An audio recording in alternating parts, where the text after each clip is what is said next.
This is Jets at Noon with Cameron Poitras and Jim Toth on 680 CJOB. You know, after further evaluation, P's going to be a week to week here, so we'll take it from there. You know, that's why we went out and got depth. Somebody like Luke, you know, Millsy. There's some roles there that, you know, they're going to have to take on, and that's part of what we've kind of asked of everybody when we've had these injuries, things that have happened, the next man up, step up and do what you need to do. Neil's been known to sort of play through just about anything. I think he played through a broken foot for parts of 2 seasons ago. So does this did you have to wrestle him away from it, or does this give you a chance to maybe get him right for the playoffs in a way that, you know, if he just played through it, it wouldn't Yeah, that's why it took a little while here to figure out what we were dealing with. He's played with it, I'll say that. So tried to get through it, and so now after kind of getting the final sort of diagnosis yesterday, so we know, I mean, we do need him for the long run here. So that's as much as he wants to play, this is the right decision. Just a lower body for... To your point about he's played through it, so it's not a new injury that just came up the other night, or he aggravated it? It didn't happen last game. Yeah, Scott Arniel doesn't really want to talk about it, Jim Toth. There's nothing better than the, what do I want to, Maurice used to be that, right? I'm scratching my chin. What am I going to tell you? My best Nothing. Was, remember there was an incident once with the Jets where a tracksuit was thrown into a hot tub or something. I don't remember showers. that. Was that? And then there was a flight home. Wasn't that with the Thrashers? Could be. I don't know. Yeah, I don't remember that. Some Evander guy. Yeah, and Holyfield. They were in Vancouver. Named They were in Vancouver, and we heard this story, and I got the story while the plane was in the air that night. Somebody reached out or something, and I'm like, so are they all on the plane? Like, did this happen? The game was played where Kane didn't partake, and then I'm like, they gotta. Like, would you get your own? If you had a falling out with your team to the point of this fight or something, I don't know if they fought or not, but there was such a falling out. Do you get on the charter the next day and come home, or do you get your own flight, or what? So anyway, go to practice the next day, and Paul Maurice says the decision was made not to have Evander Kane play. And the story came out. I forget the details, but he's going through surgery and all this, and so at the one point it was the vagueness of it, and I just said when it was my turn to ask a question, I said, Paul, did you make the decision for Evander Kane not to play yesterday, or did he? And we got the decision was made. It was best to keep him out of the lineup. Yeah, and I'm like, you didn't answer that, but he said, I'm like, yes, but did you keep him out, and he goes, Evander, I think, decided that, or how, I forget how he worded it, but it was the old, and I'm like. Well, that's what we got there from Scott Arniel. It wasn't in Tuesday's game. Yeah, Neil Pionk is going to be out. He is considered week to week, which is the most ominous and confusing of all the denominations when it comes to how long a player is out. Week to week could be any amount of time, but that's from head coach Scott Arniel. Well, and credit to Ken Wiebe, because he, after the Carolina game, said not for nothing, lots of times players leave a game limping, but he said Neil Pionk left the Carolina game noticeably limping and favoring a leg. So Neil Pionk didn't practice the last couple of days. Neither did Nikolai Ehlers. Ehlers missed yesterday's practice as well, but he was out on the ice with Nemestikov and Perfetti. Here are the lineup for tonight: Connor, Scheifele, Velarde, as well as Niederreiter, Lowry, Appleton, Tanev, Barron, and Iafallo. Barron staying on the fourth line at center. Gustafsson and Kupari are the scratches at forward. Morrissey, DeMello, Samberg, and Shen. Shen moving quickly up the lineup there, now paired with Dylan Samberg, and Fleury and Miller are your bottom pairing defensemen. Stanley and Heinola are your scratch defensemen. Connor Hellebuyck will start tonight. We'll get to some of your text messages, and the phone line is open too. It's free for all Friday, 204-780-6868. So give us a call, send us a text message. We'll get it. I'll try to get it on the air. Reminder here too, the Dallas Stars are dealing with some injuries. Rupe Hintz is out. He won't play tonight. He might be an option for them on Sunday. Miro Heiskanen remains out. He's on LTIR following knee surgery. Tyler Seguin as well is out, but he has apparently started skating in Texas, but he still remains out. Does Does that stand out to you when you got a team like Dallas coming to town and then you go, oh, by the way, Miro Heiskanen's out and Tyler Seguin, but they'll be back in the lineup probably come playoff time. Yeah, Rupe Hintz as well. Rupe Hintz will be back as well. So Yeah, but those are some big names for the Dallas Stars that are out here, but they haven't slowed down at all. This is a hot team still coming here into Winnipeg. So Texter says this Pionk injury is going to hurt us down the stretch, already thin on top 4D. Well, yeah, I mean, if you have a top 4 defenseman go down, it's definitely going to hurt you. But that's why you went out and got Luke Schenn. This is as seamless. I mean, it would be a much worse situation if Schenn was up. I mean, if Schenn was not acquired by the team at the deadline. Well, yeah, I mean, during the deadline, and you, I think, very rightfully so, say it's one of the most overrated days in hockey. Yeah. If you look at the past couple of Stanley Cup winners, I think Florida was the most recent one who had a guy they acquired that was probably, I think, a healthy scratch at times during the playoffs or maybe on the fourth line. But anyway, for all the people who said they did nothing and they're terrible and all this, it's only been one game for Schenn, but he came as advertised, and the advertisement was, if you were looking for help wanted, big physical defenseman who can eat minutes, kill penalties, and be tough to play against. That's Luke Schenn. He now moves up the lineup. And if you listen to the pregame show after the trade deadline, when Paul Edmonds pontificated on this correctly, when he was in Toronto, Morgan Riley had his best season when he was paired with Luke Schenn. When he was in Vancouver, I believe that's when Quinn Hughes came out of his shell and had a really good season. And the idea that Paul was pitching was, don't be married to the fact that Luke Schenn is just a 5'6" defenseman. Yeah. He can move up the lineup, and throughout his career, he's been paired with very gifted offensive D-men who have had really good seasons. So, and then you and I were talking Quinn about Hughes as well with the Canucks. I think it was you who said there could be a time where he goes up with Morrissey and they move DeMello down to get a more evened out lineup. Well, exactly. There's a lot of options here, and I don't think Pionk wanted to come out. I think this is a team decision. I think they want to have him ready for the playoffs, and Scott O'Neill kind of danced around it, skated around it. But I think this was Pionk wants to be in the lineup. This is a contract year for him. Well, not only, but this is the best. And Colin Miller is going to be taking Pionk's spot on the second unit power play. So that's interesting as well. So another little bit of information there. We got a couple of callers here. Hey, Steve, welcome to Free For All Friday. How are you? Free For All. On a scale of 1 to 10, how much have you guys missed me since last Friday? Oh, well, Steve, what's the time? It's 12:18. Even right, say 11 because then you'd be lying. Well, even right now, we asked our producer if Steve's called in yet, and he said, "You want me to put him at the top because he's the only one who called." I'm like, "Yeah, okay." Okay, Steve, what's up? That's terrible. And by the way, my Pittsburgh Penguins are on a timeout until the off season, so no allowed talk about them. We won't mention them. Okay, thank you. Central Division playoffs, first round, the way it's setting up.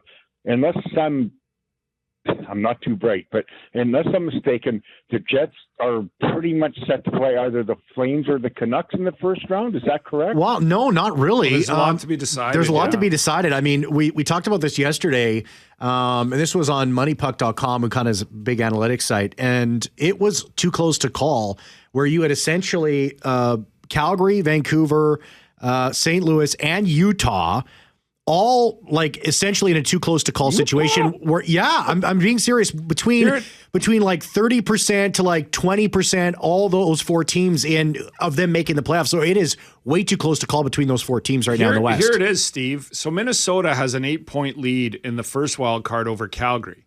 But Calgary has 71 points. Vancouver has 71 points and played one extra game. Utah and St. Louis have 69. There is 2 points separating four teams for the final wild card. Okay. Oh, okay. So I'll just ask the more important part, and then I will keep my mouth shut and listen. So whoever the Jets play, the general thought is, including myself, and I'm not a big Jets fan, I admit that, they should get by in 5 to 6 games first. Well, you mean, who they play. Yeah, you would hope, but you can't. Sorry. Then that would lead to a Dallas, Colorado first round, and I'm going to disagree with. Just let me finish.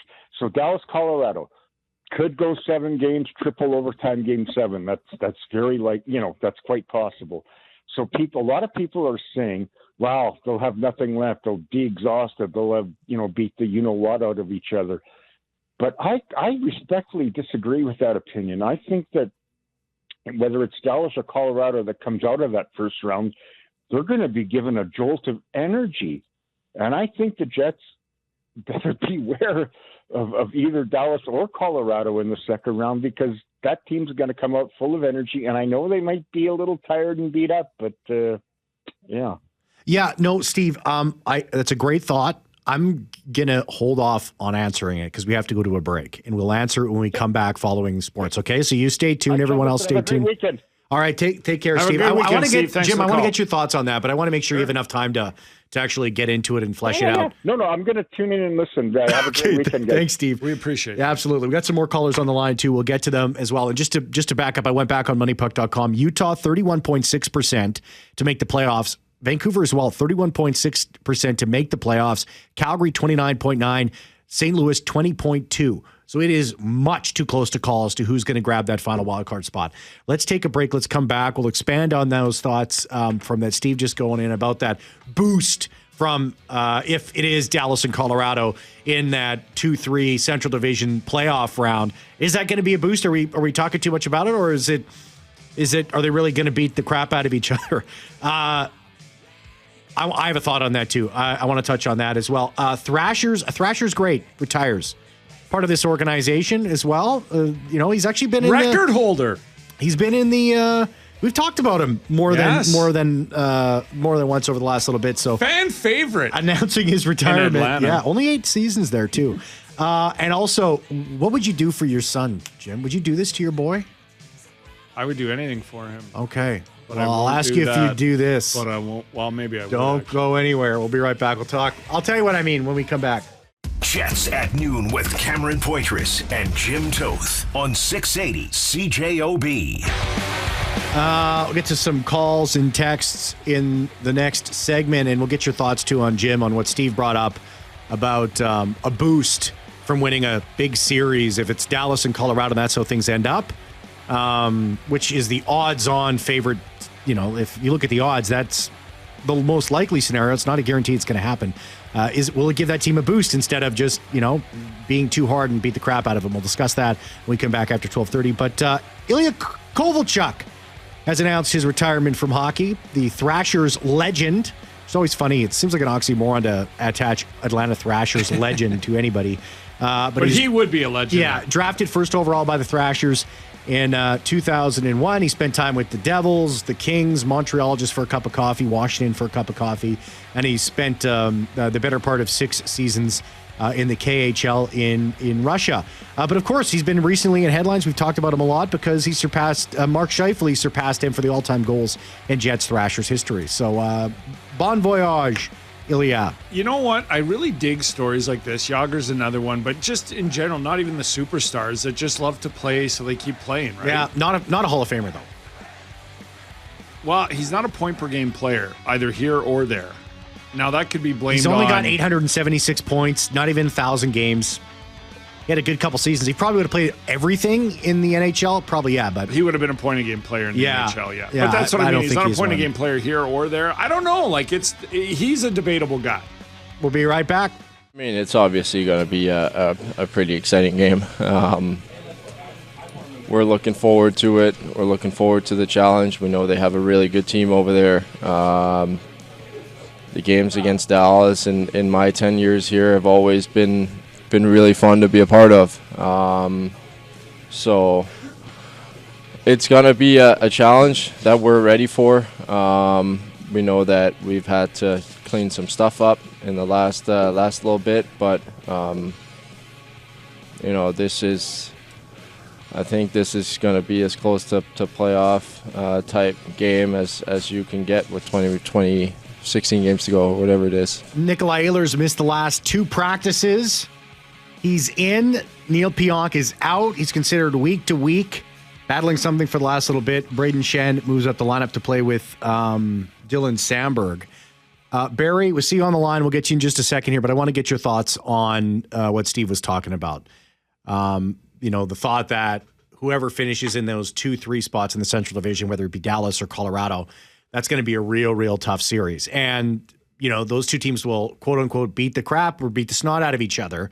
And it will allow the Jets, if they can get past the first round, not putting the cart before the horse, but it would make it easier on them. Jim, what do you think about that? I think he's got a point if you're playing a lesser team in the next round. Now, I don't want to disrespect Minnesota at all, but Minnesota's lineup is not on par with Winnipeg, Dallas, or Colorado, in my opinion. They're still a playoff team, had a really good season. They're falling off a bit now, but they just don't have the depth and maybe the overall goaltending and stuff like that and stuff. So I think if Dallas and Colorado go at it and it goes to 7 games and they beat the wheels off each other and 3 of the games go to overtime and stuff like that, I think you get out of there, there's a euphoria that if you go into the divisional game against Minnesota, say, that's a playoff team, or somebody else that's a lesser opponent than you, that maybe you finish 16 points higher in the standings, then I think that's an advantage.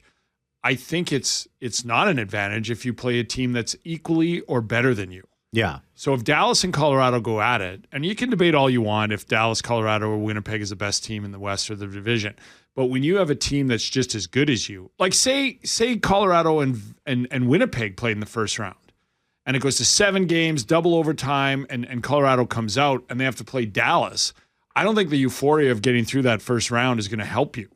I think you're going to be, but if you're playing, but Minnesota or say Calgary somehow goes, I know they're not in the division, but I just think if you're playing an equally as good of team, I think you're in trouble. I think that if you're playing them in, like say they go at it 7 games, like I said, a couple overtime games, a couple guys are really banged up and they go on against Minnesota, I still think they have a shot. But against Winnipeg, say Winnipeg plays Vancouver or Calgary and gets rid of them in 5 and have 4 days off and are relatively healthy, I don't think a series like that will help you. I go back to 2018 with the Jets and the Predators, and the way that those two teams finished 1-2 in the NHL that season and how they battled it out, and it was like a foregone conclusion that they were going to go at it against each other, and everybody was looking forward to that matchup between the two best teams in the NHL. It was such a huge moment when the Jets won that Game 7. And I know that Vegas caught everybody by surprise that year. But it was tough to get back in that moment. Like I don't think the Jets look past Vegas. I don't think that for a second. But it was tough for them to sort of put together that, to match sort of Vegas, and they kind of took the wind out of their sails. So anything can happen. There's no doubt about it. Anything can happen. But I think it's a coin flip as to whether it's deflating to then have to face a team like Winnipeg versus sort of the euphoria of moving on after a hard-fought series. And to your point, like I grew up in the 80s watching the Battle of Alberta. And it was just a foregone conclusion that Edmonton-Calgary, or even Edmonton-Winnipeg for those points, were going to be absolute all-out wars.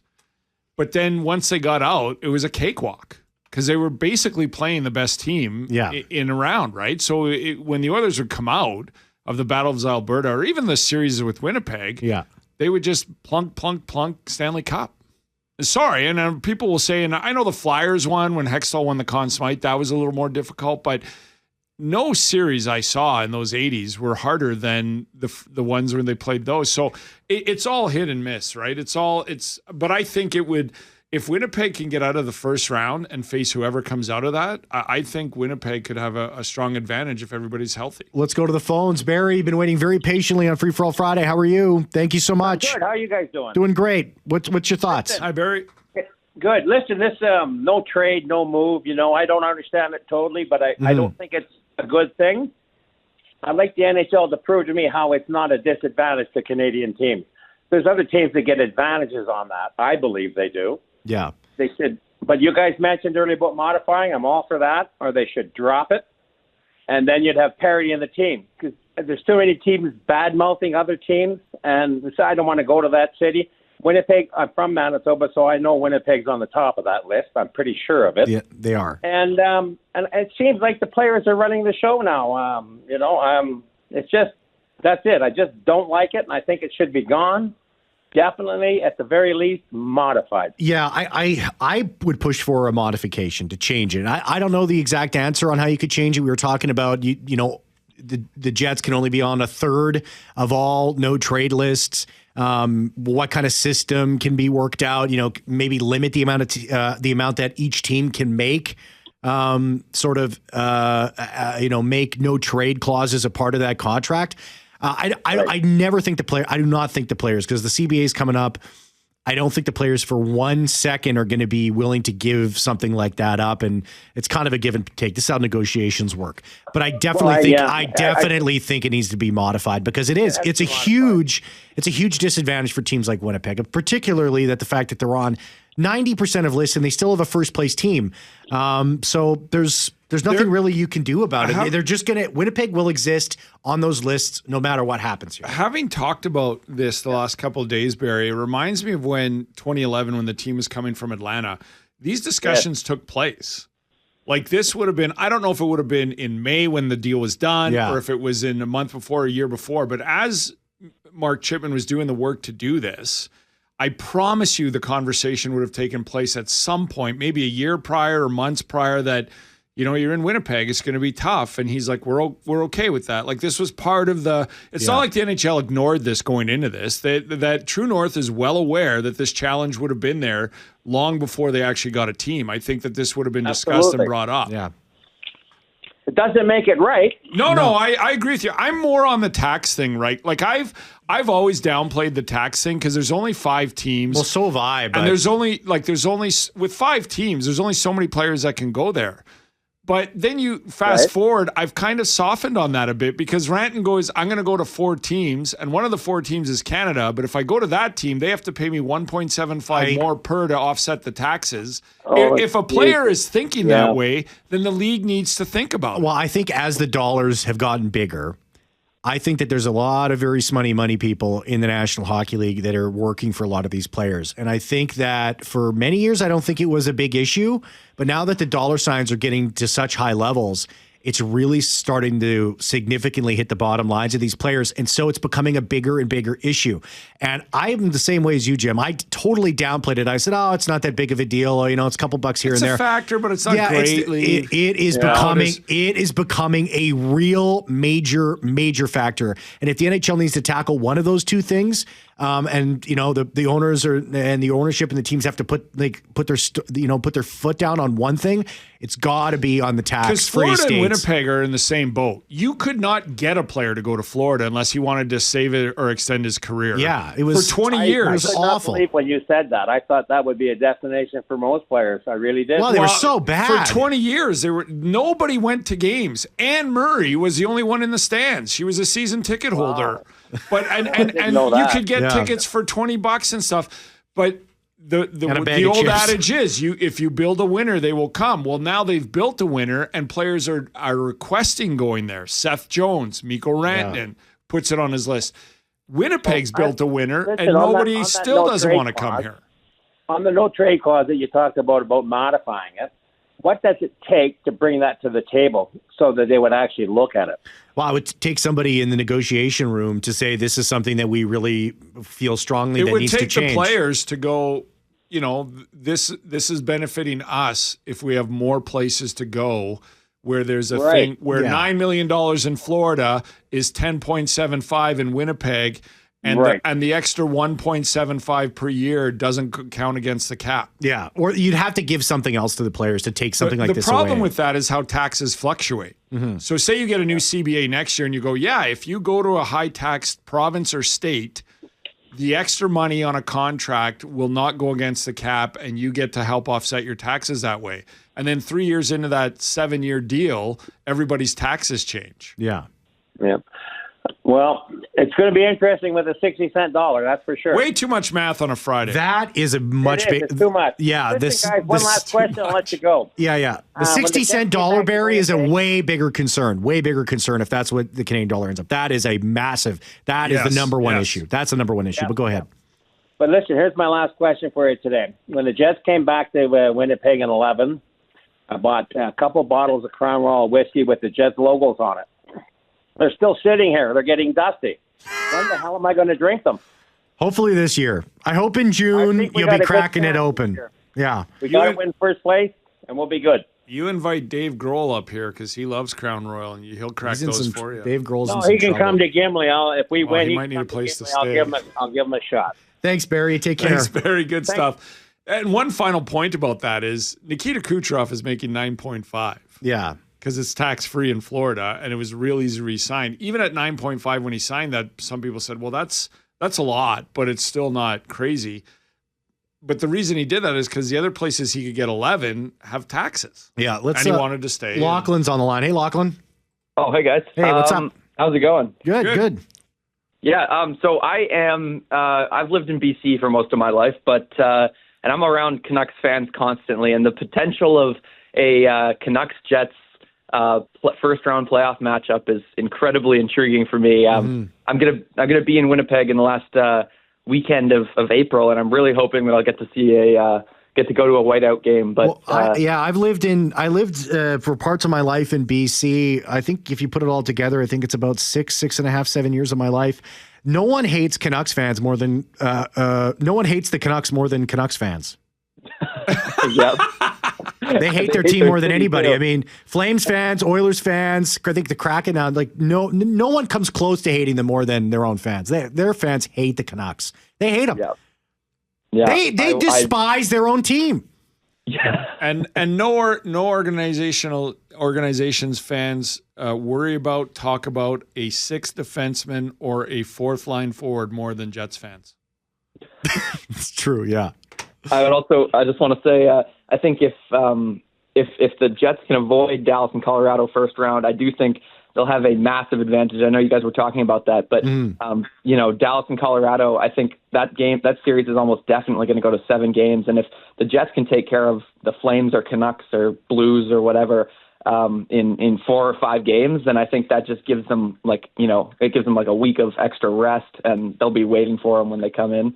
Yeah. Especially if they got home ice advantage too, that's a big thing. So I don't know. I feel pretty confident in that, but first you got to win the Central. So yeah, they got to finish first in the West. Yeah. Lachlan, if you're living in Winnipeg, I'd give you a car wash, but I can't. Yeah, no worries, guys. Yeah, Jets at Noon is brought to you by Wash. Thanks a lot for the call, Lachlan. I appreciate lived it. in BC too. They have less taxes than our province. Can you believe that? Yeah, that's not surprising. Jets at Noon is brought to you by Wash Method Car Wash, 690 St. Anne's Road. VIP take on the text line or the call. Win a VIP car wash from our good friends at Wash Method, 204-780-6868. You know, I'm going to give this away right now. I'm going to give it to Junior. Junior sent us this text message. He says, boys, I bought a single ticket, $59 for tonight's heavyweight bout. Plenty of seats available. Not sure why people are sitting on their wallets. Get out. It's Friday night. Go Jets, go. I double-checked this, Junior. There's really not that much left. And I think this will be a sellout by the time the puck drops tonight because there's really not that many tickets. I'll tell you this. If I did not have a 5-month at home, I would have been texting my buddies saying, we're going to tonight's game. There's no ands, ifs, buts about it. I got to take care of my son, and I got priorities now. I can't just worry being going to hockey games all the time. Take them. Yeah, it was pucks drops at 7:15. He's only a couple months old. Yeah, we got to go home. He's got to go to bed. So maybe I can catch the first 2 minutes of the game. I think the tickets that are available right now are people going, can we go? Can we go? They're getting their buddies. They're texting family and friends together, trying to get together. So this is going to be a sellout before. Yeah. And the Washington one with Ovechkin coming in should be sold out probably prior to game day. Let's take a break. Let's come back. On the other side, we'll take some more calls, some more text messages. Jim, would you do this to your boy?